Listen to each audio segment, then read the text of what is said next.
Ate. Ate ka, kaya dapat matapang ka. Panganay ka, kaya dapat maging huwaran ka. Ate ka, kaya dapat ganito ka. Ate ka, kaya magpapakumbaba ka.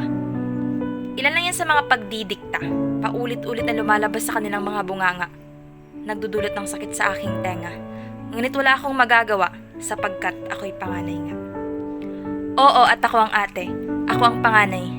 Ngunit kailangan ko din ng aalalay. Kailangan ko din ng karamay sapagkat tao din akong sumasablay, nagkakamali. Nangangailangan ng mga kakampi. Sino na lang ang mananatili sa aking tabi? Sino na lang ang sa akin nangahawak? Kung sa pagdidikta ninyo, ako'y unti-unting mawawasak. Kailan niyo ako hahayaang gamitin ang sariling mga pakpak sa paglipad sa mga nais kong pangarap? O hayaang ang mga paa ko'y umapak sa responsibilidad na nakaatang sa aking balikat? Na walang pagdidikta sa kung paano ko ito magagawa. Ang kailangan ko ay gabay, hindi ang mga salitang sa akin ay magpapahimlay. Ako ang huwaran, ating tinitingala ng mga nakakabata.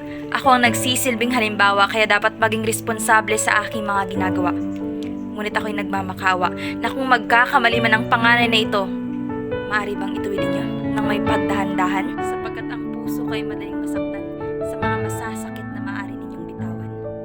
Nawa kapag magkamali ang panganay na ito, matanggap niyo pa rin ako. Sapagkat saan ako pupwesto kung tatalikuran ako ng mundo, sino na lang ang hawak sa akin? Ako ang panganay na siyang inaasahan ni nanay at tatay kapag sa responsibilidad nila sila ay sasablay.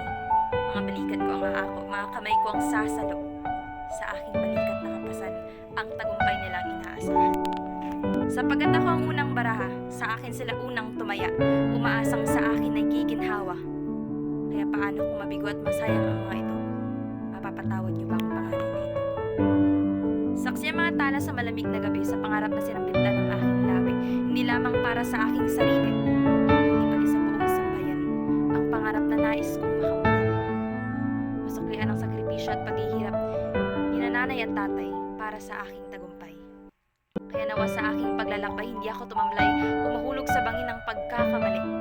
Hindi magpapakampante, gagampanan ng tungkulin bilang isang